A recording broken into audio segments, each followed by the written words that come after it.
নমস্কার, আমি বৈশাখী। শিল্প সাহিত্য বাই বৈশাখী চ্যানেলে সকল শ্রোতা বন্ধুদের স্বাগত জানাই। আজ আপনাদের বলবো গল্প গোপন রসায়ন, প্রাপ্তমনস্ক শ্রোতা বন্ধুদের জন্য। গল্প পাঠ এবং গল্প লেখায় আমি বৈশাখী বিশ্বাস দেবনাথ। গল্পটি প্রথম থেকে শেষ পর্যন্ত শুনবেন। ভালো লাগলে অবশ্যই লাইক করবেন, কমেন্ট করবেন, শেয়ার করবেন এবং আপনাদের প্রিয় চ্যানেল শিল্প সাহিত্য বাই বৈশাখী সাবস্ক্রাইব করে বেল বাটন প্রেস করে পাশে থাকতে একদম ভুলবেন না। বন্ধুরা, শিল্প সাহিত্য বাই বৈশাখী এখন চলে এসেছে ইউটিউব মিউজিক পডকাস্টে। ইচ্ছে করলে আপনারা সেখান থেকেও গল্প শুনতে পারেন এবং আপনাদের ব্যক্তিগত মতামত আমার সঙ্গে শেয়ার করতে পারেন। আজ আপনাদের বলবো গোপন রসায়ন। গল্প পাঠ এবং গল্প লেখায় আমি বৈশাখী বিশ্বাস দেবনাথ। গোপন রসায়ন গল্পটি প্রাপ্তমনস্ক শ্রোতা বন্ধুদের জন্য। তোবার বলেছি, এই কিন্তু লাস্ট। দেখো পিয়ালি, আমার পরিবারের লোক সম্পর্কে আমি এমন কথা একদম সহ্য করতে পারবো না। কিন্তু বিশ্বাস করো, আমি নিজের চোখে দেখেছি। আমি দেখেছি মেজ কাকিমা কিন্তু সত্যি ফোনে একেই আমার সারা দিন মাথায় চাপ। পুলিশের চাকরি কথাটার মানে বোঝো? সব দিক থেকে বিপদের মুখে পড়তে হয় আমাদের। এদিকে সালা আমাদের ব্যাপারটা কেউ বোঝার চেষ্টাই করে না। ভাবে আমরা খেলার পুতুল। আমাদেরও যে মন মানসিকতা বলে কিছু আছে। আচ্ছা তুমি রাখো তো, রাখো। রাগের চোটে শুভ্র ফোনটা কেটে দেয় পিয়ালির। পিয়ালিকে আজ শুভ্র বিয়ে করে এনেছে 8 বছর হতে চলল। যেই দিন শুভ্রর আর পিয়ালির বিয়েটা হয় সেই দিনই ছোট কাকার অ্যাক্সিডেন্টের খবরটা এসেছিল। কাকা নাকি গাড়ি করে কোথায় একটা যাচ্ছিলেন। গাড়িতে মেজ কাকাও ছিল। ছোট কাকা সিটে বসে গাড়ি চালাচ্ছিলেন, মেজ কাকা পাশে। হঠাৎ অ্যাক্সিডেন্টে দুটো মানুষ গুরুতরভাবে আহত হয় ঠিকই, কিন্তু হাসপাতালে পৌঁছাতে মেজ কাকা মারা যান।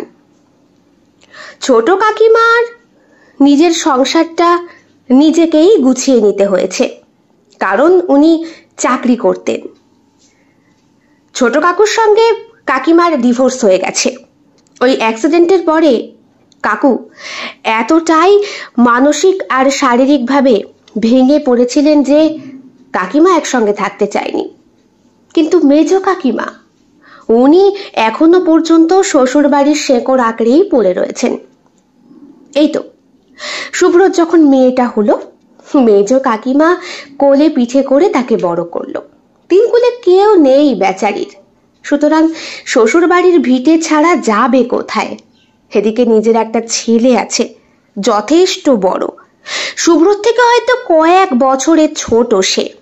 সেই ছেলেকে ডাক্তারি পড়াচ্ছে। মেজ কাকা ভালো চাকরি করতেন, ব্যবসার হাতও ছিল তুখর, তাই অনেকটাই পুঁজি জমিয়েছিলেন। কিন্তু এই সামান্য কথাটা পিয়ালিকে কোনো মতেই বুঝিয়ে উঠতে পারে না শুভ্র। সেই নিয়েই বাড়িতে অশান্তি লেগেই রয়েছে। আজ প্রায় মাস 6 হতে আসলো।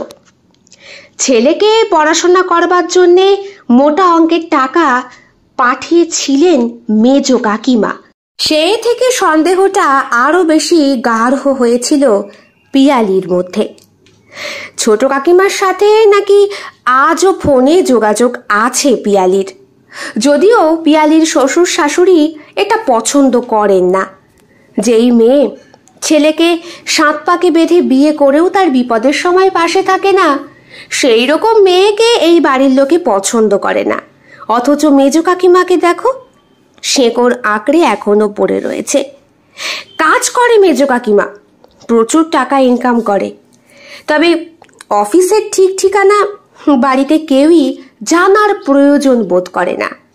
ওই সাদা শাড়ি পরে থাকা বিষণ্ণ মুখটা দেখলে প্রত্যেকেরই খুব মায়া লাগে যে। শুভ্রর সাথে এই নিয়ে পিয়ালির রোজ রাতে অশান্তি হয়। বাড়িতে শ্বশুর শাশুড়ি খেয়ে দিয়ে শুয়ে পড়েন অনেক আগে। অসুস্থ ওনারা দুইজনেই। সমস্ত কাজ সামলায় মেজ কাকিমা নিজ হাতে। তার উপরে ছোট দাওরকে দেখাশোনা করা। আয়া আছে দিনের বেলায়, রাত্রে বেলায় বাড়ির লোকই দেখাশোনা করে। নিজের ছেলেকে হোস্টেলে পড়তে পাঠিয়ে মেজ কাকিমার দায় দায়িত্ব যেন আরো বেশি বেড়ে গিয়েছে। শুভ্রকে এবং শুভ্রর স্ত্রীকে আর তার সন্তানকে খুব ভালোবাসে মেজ কাকিমা, অথচ তা সত্ত্বেও কেন যে পিয়ালি এমন কটাক্ষের দৃষ্টি রাখে। তা কাকিমা, বলছি তোমার তো বয়সটা কম হলো না, মাথার চুলও তো অল্প স্বল্প পেকেছে, তা মানুষের তো সব কাজেরই একটা বিরতির সময় আসে। এই যেমন ধরো না শুভ্ররও আসবে, তা তোমার অফিসে কি রিটায়ারমেন্ট নেই? হেসে উঠেছিল সে। তোর আমার কাজ নিয়ে বড্ড বেশি কৌতূহল না রে? না, আসলে আমিও যদি কাজকর্ম করতে পারতাম। ঠিক তখনই রান্নাঘরে ঢুকেছিল শুভ্র, বলেছিল, চাকরি বাকরি করতে গেলে ডিগ্রির প্রয়োজন হয়, মাধ্যমিক পাশে এখন কিচ্ছু হয় না। দেখেছো দেখেছো কাকিমা, আমাকে নিয়ে তোরা শুধু শুধু কেন অশান্তি করছিস? তোমার বুঝি কাজ করার খুব ইচ্ছে? ঠিক আছে, আমি অফিসে বলবো খন। বললেই হবে? না, তোমাকেও যেতে হবে। না না না না না, ওসব করতে যেও না। কি থেকে কি করে দেবে একেই গোটা বাড়িটাই সামলাতে পারে না। এত বছর বিয়ে হয়েছে, আমার বাচ্চাটাকে অবধি তুমি সামলাও, ও আবার কাজ করবে? ছাড়ো তো পাগলের প্রলাপ। কি বললে? আমি পাগল? রাগ দেখিয়ে পিয়ালি ঘরে চলে গিয়েছিল। কেন শুধু শুধু মেয়েটার পেছনে লাগিস বলতো? হ্যাঁ, তুইও পারিস কিন্তু, মেজ কাকিমা ধমকের সুরে বলেছিল। শুভ্র তখন মেজ কাকিমার খুব কাছে এগিয়ে এসে বলেছিল, তবে সন্দেহটা কিন্তু আমারও মাঝে মধ্যে হয় কাকি। তুই কাজটা কি করো বলো তো? কেন, আমার অফিসের ঠিকানা তোকে তো আমি পাঠিয়েছিলাম, যা গিয়ে খোঁজ নিয়ে আয়। শোন, তোর কাকি কোনো খারাপ কাজ করে না, তোর বউটা সবসময় ঘরে থেকে থেকে আমাকে সন্দেহ করছে। তাছাড়া তুই আমায় বল, আমি যদি কাজ না করতাম তাহলে আমার ছেলের ভবিষ্যৎটাই বা কি হতো? সর দেখি, আমাকে এখন রান্নাটা করতে দে। শুভ্র খেয়াল করেছিল কাকিমার কোমরের কাছে একটা লাল দাগ হয়ে আছে, হয়তো কোনো বিষাক্ত পোকার দংশন। মেজ কাকিমার গায়ের রংটা খুবই ফর্সা, সাদা শাড়িতে যেন আরো বেশি মোহময়ী লাগে। মাথার বড় বড় চুলগুলো, ঘামে ভেজা কপাল, সব মিলিয়ে লক্ষ্মী প্রতিমার মতো এই মুখটা যখন সাদা শাড়ি পরে বিষণ্ণ মুখে বারান্দায় বসে বসে রবীন্দ্রসঙ্গীতের সুর তোলে, মনটা আপনা থেকেই বিষাদময় হয়ে যায়। আর এই সতী সাবিত্রী মানুষটিকে পিয়ালি সন্দেহ করে। ও কিভাবে? কাকিমা বেশ্যাবৃত্তি করে? হতেই পারে না। সেই ছোট্টবেলা থেকে মেজ কাকিমাকে দেখছি, সম্ভ্রান্ত পরিবারের মেয়ে, বাপের বাড়িতে কেউ এখন বেঁচে নেই, তাই ভাইয়েরা সহ্য করতে পারে না এই সামান্য বিষয়টা। পিয়ালি পিয়ালি বলতে বলতে বেডরুমের কাছে আসে শুভ্র। কি হয়েছে, এমন করে রয়েছো? তুই আমার গায়ে হাত দেবে না, যা বাবা। আমি কি করলাম? না, তুমি সব সময় মেজো কাকিমা সাপোর্ট করো। মেজো কাকিমার সাপোর্ট? আমি কি যে বলো, তা নয় তো কি? তাহলে সব সময় কেন বলো এরকম? আমি আবার কি বললাম বলো তো? সব সময় মেজো কাকিমার গুণগান গাও, আমার ভালো লাগে না। মাঝে মধ্যে তো আমার মনে হয় মেজো কাকিমাকে তুমিই টাকা দাও। আমি টাকা দেব? কেন, কি কারণে? সংসার খরচের জন্য তো একটা অ্যামাউন্ট আমি দিই, আর মেজো কাকিমাকে টাকা দিলেও মেজো কাকিমা টাকা নেবে না, নিজে ইনকাম করে। ওখানেই তো আমার সন্দেহ, কি দিয়ে ইনকাম করে? গতর দিন দিন টসটসে হচ্ছে, দেখে আমারই শরীর জ্বলে যায়। আমারই মাথার চুলগুলো পাক ধরেছে, কদিন পরে আমাকেই চুলে কালার করতে হবে। আর ওই মহিলাকে দেখো, শরীরে দেখো পিয়ালি, লিমিট একদম ক্রস করার চেষ্টা করবে না। অনেকদিন ধরে সহ্য করছি কিন্তু কাকিমাকে নিয়ে বাজে বাজে কথা। এরপরে কি করবে? হ্যাঁ, কি করবে? তোমাকে বাক্স প্যাটরা সমেত ওই বাপের বাড়ি গুঁজে দিয়ে আসবো, আর বাচ্চাটাকে আমার কাছেই রেখে দেবো। ও তো আমার, ওকে অন্তত তোমার সংস্কারে বড় করবো না। শালা, কেন যে ইচ্ছে করে ওই গোল্ডেন গাছের মেয়েকে বিয়ে করতে গিয়েছিলাম। কি বললে? আমাকে তুমি? হ্যাঁ, ওখানেও ভালো মেয়েরা থাকে, ভালো পরিবার থাকে, সম্পূর্ণ পাড়া তো আর ওই জিনিস নয়। তবে এখন তোমাকে দেখে আমার কেমন যেন ডাউট হয়, তোমার বাবা মার সংস্কারের ভুল, নাকি তোমাকেই কুড়িয়ে নিয়ে এসেছিল কোনো আস্তাকুর থেকে। কথাটা বলে শুভ্র ঘর থেকে বেরিয়ে যায়, বারান্দায় দাঁড়িয়ে সিগারেট ধরায়। ঘরে পিয়ালি খানিকক্ষণ গজগজ করে, তারপর আবার চলে যায় নিচে। মেয়েটা আসবে, তাকে খাওয়াতে হবে। যদিও ও না গেলেও কোনো ক্ষতি নেই, ওইসব দায়িত্ব পালনের জন্যে কাকিমা রয়েছে তো। কোথায় চললে? বেশ কিছুক্ষণ পর, এই 8 ঘন্টার মতো হবে। পিয়ালি শাড়ি পরে সেজে গুজে ঘর থেকে বেরোয়। আমি কোথায় যাচ্ছি না যাচ্ছি সেই দিকে নজর না দিয়ে তোমার কাকিমা সন্ধে পেরোলে কোথায় যায় সেই দিকে নজর দিও। সন্ধে পেরোলে মানে? কাকিমার অফিস তো 5:30টায় বন্ধ, তারপর তো কাকিমার বাড়ি থাকারই কথা। ওটাই তো বলছি, বেশ কদিন লক্ষ্য করছি উনি সন্ধে হলেই কোথায় যেন যান, আর ফেরেন রাত 9টা 9:30 নাগাদ। বাবা মা জানে, সবাই জানে, কেউ কিচ্ছু বলে না। আমি জিজ্ঞাসা করেছিলাম, বলেছিল কোন এক ক্লায়েন্টের সঙ্গে মিটিং, থাকতেই পারে। তোমার মতো অশিক্ষিত মেয়ের সঙ্গে, দেখো আমার শিক্ষা, বাবা মা সংস্কার এইসব নিয়ে কিন্তু আমার সঙ্গে একদম তর্ক করবে না। করবো তো অবশ্যই। মেয়েটা এখন স্কুল থেকে আসবে, কোথায় ওকে স্নান করিয়ে খাওয়াবে তা না তুমি এখন চললে পাড়াটলাতে। আমি পাড়াটলাই? তাছাড়া কি, বিয়ের পর থেকে এসে দেখছি সেই, আমি কি আর তোমার মতো মেয়ে চেয়েছিলাম? হতো আমার মেজো কাকিমার মতো একটা লক্ষ্মীমন্ত দেখতে, মাথায় করে রাখতাম। হ্যাঁ, তা তো বলবেই, আমি তো ইনকাম করি না। না দেখো পিয়ালি, ইনকাম আমার মাও করে না, তাই বলে তোমার মতো উচাটে নয়। ওহ, তোরা আবার শুরু করলি? নিচ অব্দি শোনা যাচ্ছে তোদের ঝগড়া। মেয়েটা কি শিখবে? ওহ, আমার আর ভালো লাগে না। মেজো কাকিমা ঈষৎ রাগ দেখালো। তখনও লক্ষ্য করলো শুভ্র মেজো কাকিমার মাজার কাছের ওই লাল দাগটা কেমন যেন ঘায়ে পরিণত হচ্ছে। নাকি নাকি এতক্ষণ ধরে উনুনের সামনে রান্না করছিল বলে? যাক, ও ঠিক কমে যাবে। ওসব দিকে তাকানো পাপ, কাকিমা মায়ের সমান হয়। শুভ্র সেই দিনটা কি করে যে বাড়িতে ছিল শুভ্র নিজেই জানে। মেয়েকে পড়ালো সে নিজে। রাত্রেবেলা পিয়ালি ঢুকলো বাড়িতে। সে কিন্তু পাশের বাড়িতেই ছিল। তার অট্টহাস্য, পাশের বাড়িতে বসে তার পিএনপিসি, পরনিন্দা পরচর্চা সবটাই শোনা যাচ্ছিল। হলো গুণগান? হ্যাঁ, আসলে মঙ্গলাদির বরটা এসেছে। ওই হার্নিয়া হয়েছিল অপারেশনের পর, এখন ভালো আছে। তা সেই হার্নিয়ার খোঁজ নিতে গেলে সেই দুপুরে, এলে এখন রাতে। আরে তুমি কেন বোঝো না? একটু গল্প করে এলাম। গল্প না লাগানি, সবটাই তো শোনা যাচ্ছিল। দেখো, ঠিক করে কথা বলবে কিন্তু। মা, বাবা আমাকে অঙ্ক করিয়েছে। বেশ করেছে, অসভ্য মেয়ে, খেয়ে শুয়ে পড়। মেয়েটাকে বকছো কেন? হ্যাঁ, মেয়েটাকে বকছো কেন তুমি? আবার ঝগড়া বেঁধে গেল। কাকিমা, শ্বশুর, শাশুড়িমা সবাই এসে সামাল দিলেন দুইজনকে। পিয়ালির এইরকম সন্দেহ, আর এমন উচাটে মেয়ে যাকে বিয়ে করে উঠতে বসতে এখন বেচারা শুভ্র পস্তাচ্ছে। রাত্রেবেলা নাইট ডিউটি ছিল তার। রাত 10টায় খেয়ে দিয়ে বাড়ির বাইরে বেরিয়ে গেল। গাড়িটা দাঁড়িয়েই ছিল ওর জন্য।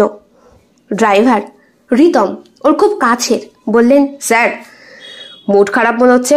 আর বলো না, দিন রাত বাড়িতে অশান্তি। আচ্ছা, আমার মেজো কাকিমাকে নিয়ে এত কি প্রবলেম বলো তো?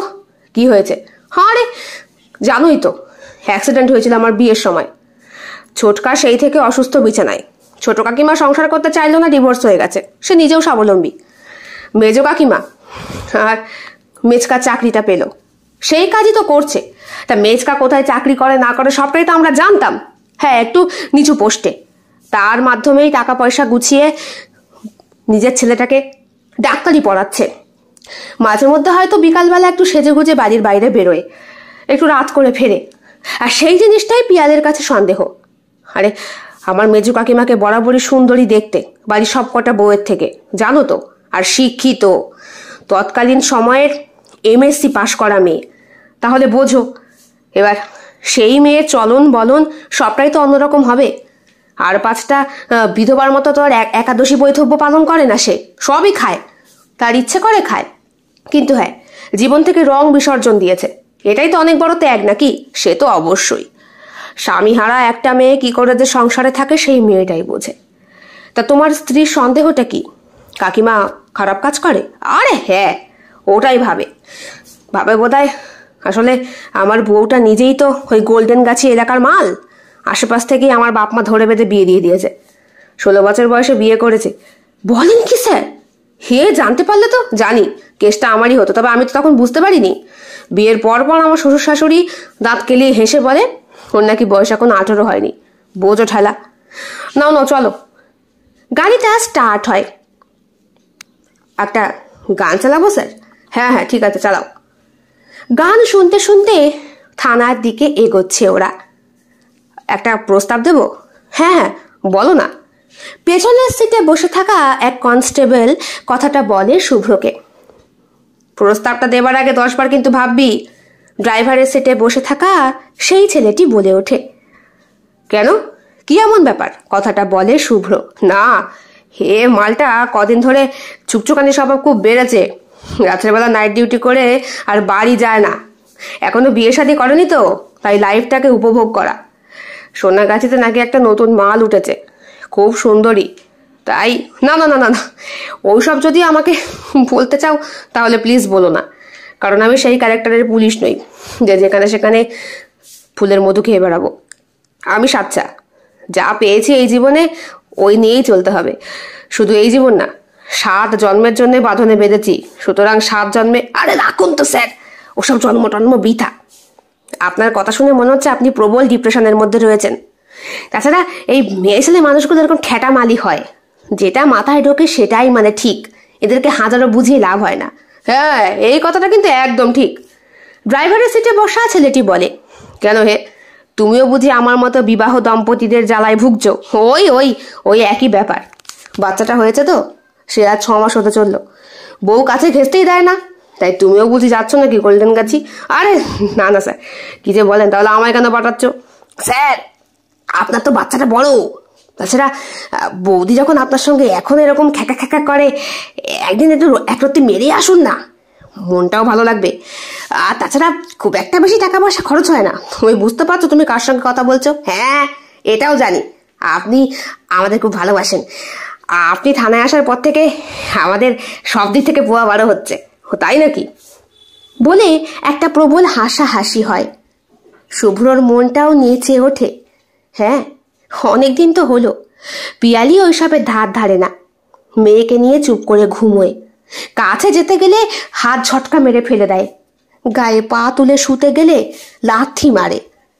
মাঝে মাঝে শুভ্রর মনে হয়, আমার খাবি, আমার পড়বি, আর আমার ওপরই হুজ্জতি করবি। পিয়ালিকে যদি এই কথাটা বলা হয়, এমনিতেই কাকিমাকে নিয়ে বাড়িতে অশান্তি, তার উপরে আবার কি থেকে কি বলবে। কি স্যার, কি ভাবছেন? জিজ্ঞেস করে সে। একটা অ্যাপয়েন্টমেন্ট করবো নাকি? যেমন আপনি চান তেমন একটা আসবে, টসটসে টকবগে। লজ্জা পেয়ে গিয়েছিল শুভ্র, শুধু বলল, অ্যাপয়েন্টমেন্ট মানে বুক করা যায়? আগে হ্যাঁ স্যার, স্পেশালি আপনি যেখানে বলবেন সেখানেই চলে যাবে, তবে ঘন্টা 2 কি 1.5, অ্যামাউন্টটা কিন্তু একটু বেশি। এই যে বললে, খুব একটা বেশি লাগে না। না, আপনি যদি খুশি করতে পারেন সে নিজে থেকেই কম নেবে। এটা কিন্তু ভীষণ একটা ভালো ব্যাপার স্যার। বাবা, এরকম আমদানিও হচ্ছে আজকাল। তাছাড়া কি করবে, চাকরি বাকরি আছে, শিক্ষিতরাই বসে রয়েছে, আর সেখানে অশিক্ষিতগুলো কেউ যায় পেটের দায়ে, কেউ যায় দেহের দায়ে। কি বলো হে? তা তোমরা সবাই বোধহয় মাল চেখে দেখেছো? হে, একটু একটু। ভালো। তোমরা কিন্তু কলঙ্ক এই পুলিশের নামে, পোশাকটা পরে এসব উল্টোপাল্টা কাজ। আরে স্যার, আমরা বরাবরই কলঙ্কিতই, না গেলেও কলঙ্ক, গেলেও কলঙ্ক। ভালো কাজ করলেও খারাপ, আর খারাপ কাজে তো খারাপই। কেউ বোঝে না আমাদের যে কতটা মানসিক প্রেশারের মধ্যে চাপে থাকতে হয়, সব দিক থেকে গুঁতো খেয়ে। আরে পায়ের তলায় পিষে মারে আমাদের। নিজেদের কোনো ইউনিয়ন নেই, আমাদের জ্বালায় আমরা জ্বলি। এই কথাটা একদমই ঠিক। তাহলে স্যার, একটু রিল্যাক্সের জন্যে তোমার কিছু করতে হবে না, ফোন নাম্বারটা আমাকে দাও। ফোন নাম্বারটা হাতে পাবার সঙ্গে সঙ্গেই মনটা নেচে ওঠে শুভ্রর। নিষিদ্ধ কিছু করতে গেলে ওকে কেউ ধরতে আসবে না, কারণ পোশাকটাও নিজেই পরে রয়েছে রক্ষার। হ্যাঁ, ব্যক্তিগতভাবে শুভ্র যথেষ্ট ভালো একজন অফিসার। ও আসার পর থেকে থানায় ক্রাইম, অর্থাৎ এলাকায় ক্রাইম একেবারেই বন্ধ হয়ে গিয়েছে। এখানকার সমস্ত কর্তারা ওপর মহলের ওকে বেশ মান্যগণ্য করে। চোর ছাঁচোর ডাকাতগুলো ওকে দেখলে এখন সালাম ঠোকে। নিজের কাজে নিষ্ঠাবান শুভ্র সাংসারিক দিকেও ঠিক এমনই থাকতে চায়, সবাইকে নিয়ে হ্যাপি। কিন্তু এমন একটা মেয়ের সঙ্গে বাবা মা গাঁটছড়া বেঁধে দিয়েছে যে কোনো মতেই নিজেকে সুখী রাখতে পারে না সে। রাত্রে নাইট ডিউটি ভালোভাবেই হয়। বেশ কটা গাড়ি পাকড়াও হয়েছে। লাইসেন্স ছিল না, ওদের কাছ থেকে ঘুষ টুস নেওয়া হয়নি, বরং গাড়িগুলোকে আটক করা হয়েছে। ওপর মহলে ফোন গেছে, সেইখান থেকে শুভ্রকে অনেক রিকোয়েস্ট করার পর সে গাড়ি ছাড়া হয়েছে, চালান নেওয়া হয়েছে, ওই পর্যন্তই। তাই তো মাঝে মধ্যে ডিউটি অফিসাররা বলে, স্যার আপনার সঙ্গে মাঝে মধ্যে এলো না বিরাট রাগ ধরে। কেন? এই যে ওর কাছে কিচ্ছু ছিল না, একটা মোটা অঙ্কের দান মারতে পারতাম। আরে বাবা, দান কাকে মারবে ভাই, এরা তো গরিব শ্রেণী, এদেরকে তো এগুলো চালানোর জন্য দেওয়া হয় নাকি? এই ট্রাক্টর মালিক তো ও না, মাল দিতে গেলে মালিকের কাছ থেকে বাগাও। কয় কোটি বাগিয়ে যে বসে আছে, এদের ওপর দিয়ে ওই চালান কাটিয়ে 1,500 তুলে এদের পেটের ভাতে লাথি মেরে লাভ আছে? যাবে তো এদের থেকেই নাকি? চুপ হয়ে যায় তারা, বলে আপনি সবকিছু স্যার লজিক দিয়ে মানেন, আপনার মতো ভাবে চলতে গেলে আমরা স্যার ভিখারি হয়ে যাব। তাহলে একটা পিটিশন লিখে দাও। একেই আমি এক জায়গায় বেশি দিন পোস্টিং থাকি না, আর যেহেতু এখানে আমার বসত বাড়ি, সেই জন্য প্রায় মাস 7-8 হতে আসলো। এরপরে বোধহয় আর বেশি দিন না স্যার, আপনি থাকুন স্যার, আপনার জন্যই আমার মেয়েটা সেদিন বিপদের হাত থেকে রক্ষা পেয়েছে। নানা মনি নানা মত, তবে শুভ্রর মনটা আজকে একটু অন্যরকম। নাইট ডিউটি করে সেই দিন সকালবেলা বাড়ি ফিরতেই বাড়িতে চিৎকার চেঁচামেচি শুনতে পেল। দিনটা রবিবার। মেয়েকে খুব বকাবকি করছে পিয়ালি। মেয়ে আঁকা শিখতে যাবে না বলে মেজো কাকিমাকে পেছন দিক থেকে জড়িয়ে ধরে দাঁড়িয়ে রয়েছে। মেজো কাকিমা বলছে, থাক, ছেড়ে দে না। তখন বলছে, ছাড় এই মহিলাকে, এর সঙ্গে থাকে তুই খারাপ হয়ে যাবি। মাথাটা গরম হয়ে যায় ওর। রোজ রাত্রিবেলা কোথায় যাও? কোথায় যাও? কথা শেষ করে পেছন ঘুরে তাকাতেই পিয়ালি দেখে রক্ত চক্ষু নিয়ে শুভ্র দাঁড়িয়ে। শুভ্র বলে, বাড়িতে এসেছি, সারাদিন নাইট ডিউটি করেছি কালকে, একটু ঘুমোবো তা না বাড়িটাকে মাছের বাজার করে রেখেছো। হ্যাঁ, আমাকে একটু তাই বলবে? গোটা বাড়ির লোকগুলো নষ্ট, সব কটা চরিত্র খারাপ। এই পিয়ালি, থাক না, ছেড়ে দে না বাবা, ছেড়ে দে। বৌমা যাও, তুমি ঘরে যাও, আর তোমার বুবনকে সামলাতে হবে না, আয় তো আমার কাছে আয়। মেয়েটা কান্না করছে, খুব ভয় পেয়ে গেছে। শুভ্র চুপচাপ ওপরে উঠে যায়, স্নান সারে এবং খাবারের কথা মেজো কাকিমা জিজ্ঞেস করতেই, তোমার আজকে অফিস নেই? না রে বাবা, আজ তো ছুটি, রবিবার। আচ্ছা কাকিমা, পিয়ালি তোমাকে এমন সন্দেহ কেন করে বলো তো? আমার আর ভালো লাগছে না, আমি সত্যি আর। দেখ বাবা, সংসার করতে গেলে এমন অনেক কিছুই সহ্য করতে হয়। তোর বউ তোকে খুব ভালোবাসে না, আমার পরিবারের কাউকে সম্মান করতে পারে না। মাঝে মধ্যে তো ভাবি ওকে ডিভোর্স। খবরদার ওই নামটা মুখে আনবি না। তোর কাকু আমায় ছেড়ে চলে গেছে রে, বিচ্ছেদের মানে আমি বুঝি। ফর্সা মুখে সাদা শাড়ি, বিষণ্ণতার ছাপে চোখের জল, সব মিলিয়ে একটা নাটকীয় পরিবেশ। শুভ্র ছুটে গিয়ে কাকিমার হাত দুটো ধরে বলে, আমি তোমায় আঘাত দিতে চাইনি কাকিমা, বিশ্বাস করো। হঠাৎ করেই শুভ্রর চোখটা আটকে যায় কাকিমার গলার কাছে। আজকে দাগটা সেইখানে, কোমরের প্রশানটা ঢাকা, তাই বুঝতে পারেনি শুভ্র। সেই দিন রাত্রেবেলা শুভ্র সিদ্ধান্ত নেয়, সারাদিন তো বিশ্রাম হলো, একবার না হয় বুক করে দেখাই যাক। হাত দুটো নিষ্পিস করছে। মেয়েকে কথা দিয়েছিল ঘোরাতে নিয়ে যাবে, কিন্তু সন্ধ্যে থেকেই মেয়েটার জ্বর। ডাক্তার এসে দেখে গেছে পিয়ালির ওসবে কোনো হুঁশ নেই। সে মঙ্গলাদির বাড়ি বসে আড্ডা মারছে, কাকিমাকে নিয়ে, শুভ্রকে নিয়ে, আর শ্বশুর শাশুড়িকে নিয়ে বিএনপিসি করছে। ফোনটা করেই ফেলে শুভ্র। ফোনের ওপারে একটা ভারী কণ্ঠস্বর ফোন রিসিভ করে বলে, ঠিক কেমন ধরনের দরকার?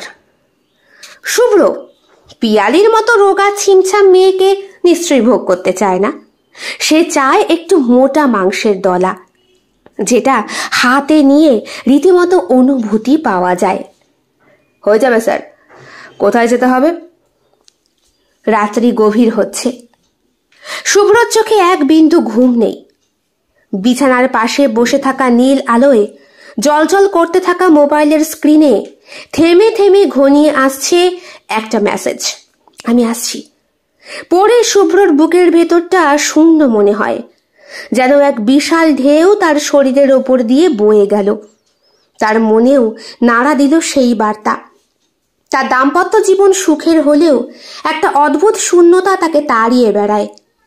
পিয়ালির স্ত্রী সহজ সরল, কিন্তু ওর মধ্যে সম্পর্কে রসায়নের যথেষ্ট অভাব আছে। রাতের আঁধারে কেউ একজন যেন চুপিসারে তার হৃদয়ের গভীরে বসে। শুভ্রর মন বারবার সেই অপরিচিত মহিলার প্রতি টান অনুভব করে, যাকে সে প্রথমবার দেখতে এসেছে এইখানে। চোখে পড়তেই উল্টে গিয়েছিল নিজের মনের খিদে। ভেতরে ভেতরে অব্যক্ত রহস্যে লুকিয়ে থাকা সেই মহিলার আকাঙ্ক্ষা। ভদ্রলোক বলেছিলেন মহিলার নাম নাকি ঋতু। একটা ছবিও পাঠিয়েছেন, যদিও ছবিটা মুখটার প্রশানটা একটা কালো টুপি দিয়ে ঢাকা। যদিও এই শরীরের সঙ্গে অন্তত কাকিমার কোনো মিল নেই। মনে মনে ভয় হয়েছিল শুভ্রর যখনই শুনেছিল গোল্ডেন গাছিতে কোনো নতুন মহিলা এসেছে। এই মহিলাটিকে ঘিরে তার মধ্যে উন্মত্ততা। প্রথম মেসেজে, তারপর ধীরে ধীরে উত্তপ্ত কথার মধ্যে আশ্চর্য টান। রাতে আজ হোটেলে আসবে ঋতু। প্রথমবার একে অপরের সঙ্গে তারা মিশবে। শীতল হাওয়ার মধ্যে জানলার কাছে এসে দাঁড়ায়। এক গ্লাস ওয়াইন খেয়েছে আজকে সে। মন অশান্ত, কিন্তু শরীরের প্রত্যেকটি কোষ যেন ঋতুর আগমনের অপেক্ষায়। সে জানে এই রাত সাধারণ কোনো রাত নয়, এটা সেই রাত যেটা তার জীবনের মোড় ঘুরিয়ে দেবে। ঋতু এলো নীরবে। দরজার নিচে চাবির আওয়াজে শুভ্র হৃৎপিণ্ড আরো দ্রুত চলতে লাগলো। দরজা খুলতেই তার সামনে দাঁড়িয়ে থাকা একটি সুন্দরী রমণী, যার মুখে অজস্র মেকআপ, মাথার চুলগুলো বিরাট বিরাট। শরীরেই নয়, আত্মার গভীরতায় ডুবে যাওয়া এক অনন্য প্রতিমা। ঋতু তার দিকে এক পা করে এগিয়ে আসে। ঘরে হালকা নীল আলো, শরীরের বাঁক যেন রহস্যময় হয়ে উঠেছে। তার পোশাক এবং তার শরীরে এক ধরনের আবরণ, প্রতিটা অংশ স্পষ্ট শুভ্র চোখের কোণায়। ঠোঁটের ওপরে একটা কৃত্রিম তিল আঁকা মনে হয়েছিল ওর। ঋতুর ঠোঁটের হালকা কম্পন দেখে শুভ্রর বুকের মধ্যে চাপা কাঁপন ধরে। সে এগিয়ে ঋতুর কাঁধে হাত রাখে। সেই স্পর্শেই যেন বিদ্যুৎ প্রবাহ বয়ে যায় তাদের মধ্যে। ঋতু ধীরে ধীরে তার ঠোঁটকে শুভ্রর ঠোঁটের কাছে নিয়ে আসে। প্রথম স্পর্শের সেই মুহূর্ত যেন সময়ের গতিকে থামিয়ে দেয়। তারা কোনো কথা বলে না, শুধু শরীরের ভাষায় যেন সবকিছু প্রকাশ করছে। ঋতুর আঙুলগুলো শুভ্র শরীরের প্রত্যেকটা অংশকে অন্বেষণ করছে, আর শুভ্র নিজেকে নিয়ন্ত্রণ করতে পারছে না। তার হাত ধীরে ধীরে ঋতুর পিঠ বেয়ে নেমে আসছে। ঋতুর কোমল ত্বকের প্রত্যেকটা ছোঁয়ায় এক অভিজ্ঞতা সৃষ্টি করছে। তুমি আমার কাছাকাছি এসো, ঋতু ফিস ফিস করে বলে। শুভ্রকে আরো কাছে টেনে নিয়ে যায় বিছানার দিকে। তাদের মধ্যে এক অদ্ভুত আবেগ, এক প্রবল আকাঙ্ক্ষা ধীরে ধীরে তীব্র হয়ে ওঠে। বিছানায় শুয়ে তারা একে অপরকে গভীরভাবে অনুভব করে। ঋতুর শরীরের উষ্ণতা, তার নিঃশ্বাসের ছন্দ, শুভ্রর শরীরের প্রত্যেকটি সম্পর্ক, প্রত্যেকটি স্পর্শ এবং প্রত্যেকটি অঙ্গকে তীব্র করে তুলেছে। তাদের মধ্যে এই সময় দীর্ঘক্ষণ চলল, কিন্তু তাতে কোনো বিশৃঙ্খলা নেই, শুধু নিখুঁত সমন্বয়, যা ধীরে ধীরে তাদের যৌনতার শীর্ষে নিয়ে যায়। কথা বলার প্রয়োজন ছিল না। চোখে হালকা নীল আলো, স্পর্শ, সব কিছুই কথা বলছিল। এটাই কি শেষ? ঋতু জিজ্ঞেস করে। শুভ্র কিছুক্ষণ পর বাস্তবে সিঁড়িতে নেমে আসে। ঋতুর কানের কাছে মুখ নিয়ে বলে, না, এটাই শেষ না, সবে শুরু। তোমার কাছে এসে আজ আমি পরিতৃপ্ত হয়েছি, তাই তোমাকে আমি ত্যাগ করতে পারবো না। সত্যি? সত্যি বলছো? হ্যাঁ, সত্যি বলছি। পরের দিন সকালে শুভ্র ফিরে আসে। রাত্রেবেলা নাকি তার ডিউটি ছিল। এদিকে বাড়িতে মেজ কাকিমা কতবার যে ফোন করেছে শুভ্রর মোবাইলে, ওই সময় অন্য কারো ফোন রিসিভ করার মতো ক্ষমতা ছিল না। শুভ্র বাড়ি ফিরতেই তার চোখের তলার কালি এবং লালচে ভাব দেখে মেজ কাকিমা বললেন, কালকে সারা রাত ডিউটি করেছিলি বাবু? যা, আজকে একটু ঘুমিয়ে রেস্ট নিয়ে নে, সকালে না হয় সবটা। কি হয়েছে বলো তো? আর বলিস না, কালকে সারা রাত তোর মেয়েটা কান্না করেছে। মেয়ে কান্না করেছে মানে? কাকিমা, এগুলো কি বলছো? ও পিয়ালি ওর কাছে? পিয়ালি? না, পিয়ালি যে বলল ওর বাবা মার নাকি শরীরটা খুব খারাপ, দেখা করতে গিয়েছিল, তাই। মেয়ে এতটা অসুস্থ, তাও কোথায়? ওর বাবা মার কাছ থেকে তো আমার কাছে কোনো ফোন আসেনি। বলছিস কি? পিয়ালি পৌঁছেছে, ফোন করলো, বললো সব ঠিকঠাক। পিয়ালি এখন কোথায়? আমি তো জানি না বাবু, ও তো বলল। শুভ্র ফোনটা হাতে নেয়, ফোন করে পিয়ালির বাবা মার কাছে। হ্যাঁ নমস্কার বাবা, হ্যাঁ ভালো আছি, হ্যাঁ হ্যাঁ ভালো আছি, হ্যাঁ মেয়েটা অসুস্থ তাই। মা ভালো আছে? হ্যাঁ ঠিক আছে। বলছি বাবা, পিয়ালি গেছে? হ্যাঁ যায়নি? পিয়ালি যায়নি মানে? গত রাত্রেবেলা ও যে বলেছে ও নাকি ঠিক আছে ঠিক আছে বাবা, আপনি চিন্তা করবেন না, আমি দেখছি। হ্যাঁ আপনি চিন্তা করবেন না। ফোনটা রেখে দেয় শুভ্র, চিন্তা করতে বসে। কাকিমা, এখন বোন কেমন আছে? ভালো আছে, ডাক্তার দেখে গেছে। দেখ না বাবা, আজকে সোমবার, আমাকে তো অফিস যেতে হবে বল, আর রোজ রোজ এরকম কামাই করলে তো। রোজ রোজ কামাই মানে? হ্যাঁ, ওই কদিন আগে আমার গায়ে র্যাশ বেরিয়েছিল গলার কাছে, কোমরের কাছে, তাই আমি একটা চামড়া ডাক্তারকে দেখিয়েছিলাম। বসই আমায় ঠিকানা দিয়েছিল, সেইখানে যাবার জন্যই ওই রাত্রেবেলা যেতে হতো। সন্ধেবেলায় বেরোতাম, রাতে আসতাম। ডাক্তারটা তখনই তো বসে, ডাক্তার পি মজুমদার। তুই একটু খোঁজ খবর করে দেখতেও পারিস। আজকে শরীরটা একটু ভালো আছে, গলার কাছে কোমরের কাছে ঘাটা কমেছে। কিন্তু বাড়িটাকে এভাবে রেখে কি করে যাই বলতো? তুই তো জানিস বাবা মা অসুস্থ। হ্যাঁ হ্যাঁ, সে তো জানি, কিন্তু আমার তো মাথায় কিছু ঢুকছে না কাকিমা। আমি আসলে কিছু। পিয়ালি আসছে, তার চোখের কাজল লেপ্টে রয়েছে, মাথার চুল উস্কো খুস্কো, ঠোঁটের ওপরে সেই তিলটা আজ মলিন হয়ে গিয়েছে। পরনে এখনো তার নীল বসনা শাড়ি। শুভ্রর বুকের ভেতরটা মোচড় দিয়ে ওঠে।